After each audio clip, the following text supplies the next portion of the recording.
சமரியாவுக்குள்ள கடந்து போய் ஆமென் அவர்கள் என்ன செய்தார்கள்? போதனைகளை வாங்கிட்டு பின்னாடி இயேசு அன்னைக்கு வந்தாங்க. நான் கேட்கிறேன், நீ இயேசுவோட கூட இருந்தா உன் வாழ்க்கையில கண்டிப்பா மாற்றம் வந்திருக்கும். நீ யாரையும் வெறுத்து ஒதுக்க மாட்ட.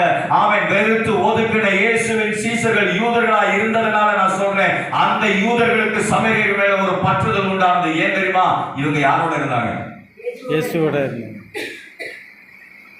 இன்னைக்கு எத்தனை பேர் சொல்றோம், நான் கிறிஸ்தவன், நான் சபைக்கு போறேன், நான் ரட்சிக்கப்பட்டேன், நான் 32 வருஷம் கிறிஸ்தவன், நான் 50 வருஷம் கிறிஸ்தவன். நீ எத்தனை வருஷம் கிறிஸ்தவனா இருந்து போ, உன் வாழ்க்கைக்குள்ள இந்த மாற்றம் வரலன்னா you are not qualified to be a Christian. நீ கிறிஸ்தவனா இருப்பதற்கே தகுதி இல்லாத. அல்லேலூயா அல்லேலூயா.